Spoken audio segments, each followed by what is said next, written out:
घरे किसी परिबा नहीं किंतु किसी चटपटा खाइबा को इच्छा होची आउ एमती आलू आउ कैप्सिकम रे एमती गोटे टेस्टी एमती तरकारी बनातु एते स्वादिया लागिबो आपण भात सहित रुटी सहित परोटा सहित पूरी सहित सबुथिरे खाई परिबे एते स्वादिया लागिबो जे आपण बारंबार करिकी खाइबे आउ मु आपनको ग्यारंटी देई कहूची एटा एते टेस्टी हेइथिला ना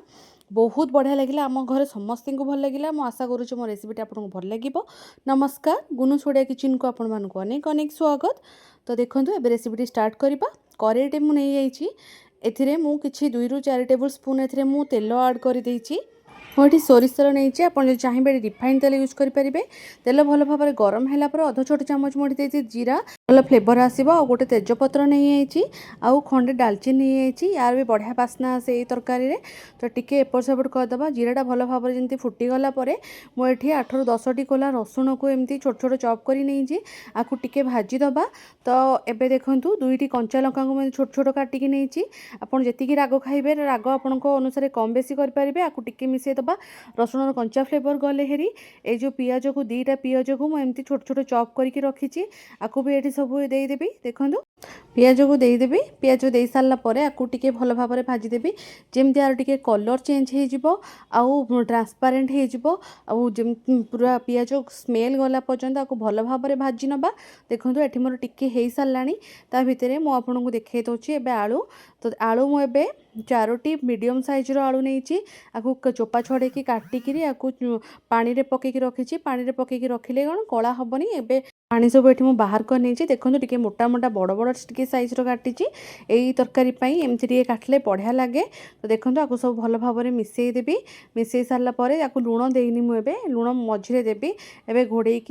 3 ରୁ 4 मिनिट पर्यंत आपको टिके छाड़दे मझे मझे लिडटा को खोलिकी घांटे नहले ये लाखीज। तो देखो अध छोट चामच मुझे देदेवी हलदी गुंड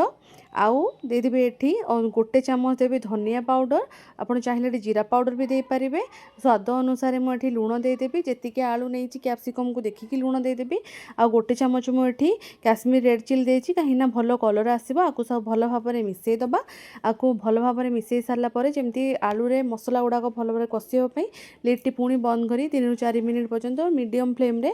आलू टी सीझापी छाड़ीदबा आपको टिके एपट सेपट करदबा ना तलू जदि लगिज मसला पड़ी तो तलू लगिज। तो ये टिके आलू सीझी आसला तो मुझे मुदेदेवी टमाटो 2टा बड़ साइज टमाटो को एमती छोट छोट काटिकी नहीं क्यूब सेप्रे तो आपको टिके देकी भल भाव में एपट सेपट करदेवी भाजीदेवी आपको टिके लीड बंद करदेवी जमी टमाटोटा सॉफ्ट है पर्यंत मुझे भाजीदेवी। देखो लीडटा कभर कर रखी टमाटो टिके सॉफ्ट हो गला आलू भी टिके सीझीगला 70%। तो एबे आम ये कैप्सिकम देदबा देखो मीडियम साइज 2टा कैप्सिकम नहीं छोट छोट एमती स्क्वायर सेप रे काटी नहीं आपको देदेवी आप जमी आलू जमी बड़ रखिंट कैप्सिकम टिके बड़ रखिए तो आलू टिके सीझापी कि टाइम लगे तो कैप्सिकम जल्दी सीझीव से आम लास्ट कैप्सिकम दबा आपको भल भाव में मिसईदबा अल्प टिके मुझे पानी ऐड करदेवी मुझे ग्रेवी करी जस्ट सुखिला सुखिला बनैबी तो ये पानी देदेवी आपको लीड को बंद करके आहरी 4 ରୁ 5 मिनिट पर्यंत सिम करके छाड़देवे जमी आलूटा भल भाव में सीझीज। तो दर्शक बंधु आपको जब मो रेसिपी गुड़ा भल लगुच तो लाइक करेंगे शेयर करेंगे चैनल नुआ चैनल को प्लीज सब्सक्राइब कर दिंतु। मुझे गोटे 5 टंकिया मैगी मसला जो आसे ना से गोटे नहीं आपको सब गुड़ाक एमती मैगी मसला देदेवी आप जदि मैगी मसला जगह आउ कौन मसला दबाक चाहिए देपारे मैगी मसला नथिले चिकेन हो बा मीट मसला हो कि जो मसला हेल्ले देपारे तो आपको टिके भल भाव में भाजीदबा जमी ना चाट मसला देदेवे सबुठ बढ़िया। तो देखो ये मोर आलू पूरा सीझीगला आपको एबे मु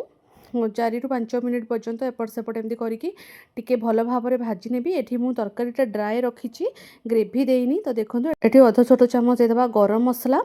आउ एठी मु अल्प टिके कस्तूरी मेथी देइची बा मेथी पत्र आपको आप न चाहिए तो अच्छे धनिया पत्र जदि थी फ्रेश धनिया पत्र भी दे पारे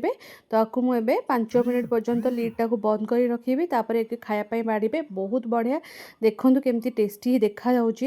खावाई सतरे बहुत बढ़िया होता थरे निश्चिंत ट्राए करूँ आ मते कमेंट रे जनइबे केमिति लागिला निश्चिंत